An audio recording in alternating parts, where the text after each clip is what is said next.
feel very strongly that, that our technologies and skills can be used in Africa. It's much better to be South Africa in Africa than Germany in Europe, surrounded by elderly, indebted neighbors. On the inward-looking economy, there's one flag, small business. We looked at the largest 4 economies in the world, and they share a passion for entrepreneurship. Number 1 is America.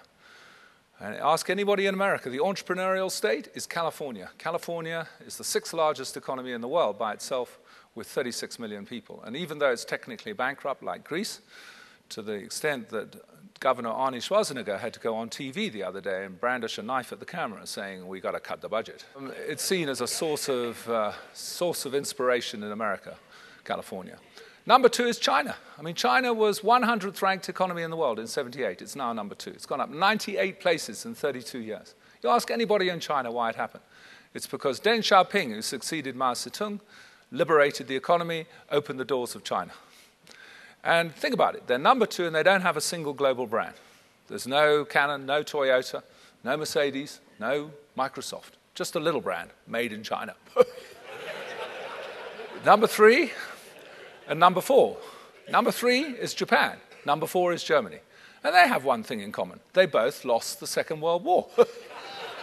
So how did they get back to the top of the league? Well, if you ask economists in both countries, they will tell you, family-owned business. That was the key driver to the resurrection of both economies after the Second World War. Now, as Maletsi Mbeki has quite rightly observed in South Africa, we didn't have a war. We had a peaceful transition, and whilst we've had a political transformation, we have the same old economic order. Yes, the membership of the club has been changed by black economic empowerment, but it's still a club. We have a highly exclusive economy. We have one of the highest Gini coefficients in the world. His brother went even further and talked of a 2 worlds economy, a first world formal sector and a third world informal sector, and no bridge between the two. And I can vouch for that. I remember 10 years ago doing a survey of small businesses in the Warwick Triangle in Durban, the main pedestrian thoroughfare into and out of Durban. I wanted to understand how long a business lasts, as a small business. And I always remember this one interview with a stallholder because he sold a unique product, boiled cow heads. He sold 12 to the outgoing traffic every night at 120 Rand a head. So I said to him, this is a magnificent product. Why don't you create a franchise? Get a head start. And he said, you're kidding, Clem. I've been on this site for 10 years. I've tried to borrow money from every bank in Durban to expand my business. I've said I'm sustainable, and they won't lend me the money. Now, to me, that's outrageous. We should be bringing in Mohammed Yunus of the Grameen Bank, who got the Nobel Prize 2 years ago for transforming micro-lending facilities there, and using his expertise to basically create that bridge.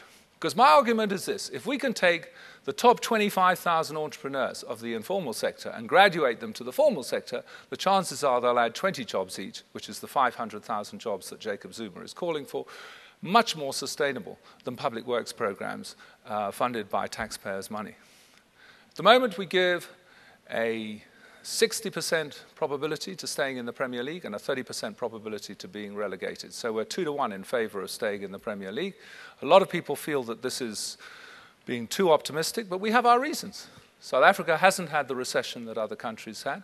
Our banking system's in good shape, so are our national finances. We are the gateway into the 3rd fastest growing economic region in the world. China's 1, India's 2, we're 3. We have this amazing ability to sort of compromise. But I'd like to end up with one story about one pocket of excellence, because it'll blow your socks away, because we have to change our culture. I was the chairman of the Anglo-American Scholarship Panel for 25 years, and we interviewed matric students for one Anglo Open Scholarship. And in 2008, we agreed as a panel, we just interviewed the brightest student we'd ever had in front of the panel. This guy was 17 years old. He got 8 straight A's in matric when he was 16. He got a scholarship to St. John's College when he was 15. He comes from Mthatha, and his name is Siubelela Zuza. And we said, what degree have you chosen and why? He said, I've chosen chemical engineering at UCT, and the reason is that I developed this passion for chemicals when I was 12 years old. I started mixing them in my mother's kitchen, causing minor explosions to our utter dismay. Then I focused on a project which was to create a rocket fuel that was more energy intensive than the stuff that NASA uses to propel its rockets into outer space. And it took me 2 years, and I cracked it. I assembled a team. We built a homemade rocket. I put in my homemade fuel, and we beat the South African amateur altitude record. The project was entered into the Eskom Science Expo, and not only did we win the top prize for technical innovation, we also won the prize for the most prestigious project. Remember, this guy was 16 when he won those prizes. He says, as a result of that, I was sent to Sweden to meet the King and Queen of Sweden and to attend the Nobel Prize-giving ceremony. And the opportunity arose there to enter the largest junior science competition in the world, which is held annually in America under the auspices of Intel. Not only did I win 2 top prizes in that competition, the organizers were so impressed by my fuel that they sent it to NASA, to the Lincoln Laboratory, which is affiliated to NASA, who promptly named a minor planet after me. Now, how many of you in this room know that a 17-year-old black South African has a minor planet named after him by NASA? I mean, NASA's done it 5 times. 4 Americans, 1 17-year-old black South African, and nobody knows his name. Isn't it amazing? Now comes the crunch. We awarded him the scholarship. 3 months later, I met him at Oliver Tambo. He came running up to me, and I said, hey, Sia, how are you? He said, I'm fine. Have you heard? So I said, no. So he said, Harvard University have awarded me an open scholarship. So I'm going there in the fall. So that's where he is. He's at Harvard. And he sent me an email the other day of his first year there. Not only is he in regular correspondence with Al Gore on clean fuel technologies, he actually met Joe Biden, Vice President of America.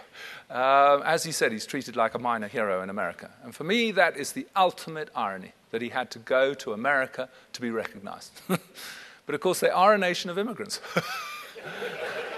And they recognize individual excellence. We tolerate mediocrity. We're like Australians. And if there's one thing we have to do, it's to ring-fence our pockets of excellence and use them to create a bandwagon effect, to say, if he can do it, so can you. I mean, one of my great heroes is Steve Biko, who was murdered in the 70s, because he said it before anyone else.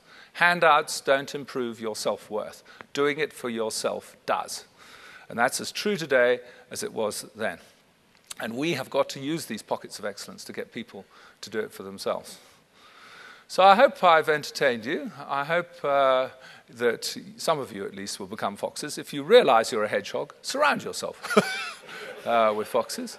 There is a website, mindofafox.com, on which all this material is. If you can't remember that, just Google Mind and Fox, and we are the #1 website in South Africa. But Chantal and I are very pleased. We've just been told by people in America that we are now the #1 website in America for those 2 words, Mind and Fox. Number 2 is Megan Fox. So we feel very good about that. Our favorite scenario is UV, ultraviolet scenario, 2-speed world. So it's a good place to be. On South Africa, we're still basically favorably disposed to this country, but we must we must worship our pockets of excellence, and we must actually now have a serious way of improving the status of entrepreneurs and promoting small business in this country. I've written an article for News 24, which will come out tomorrow afternoon, Time for a Third Vision.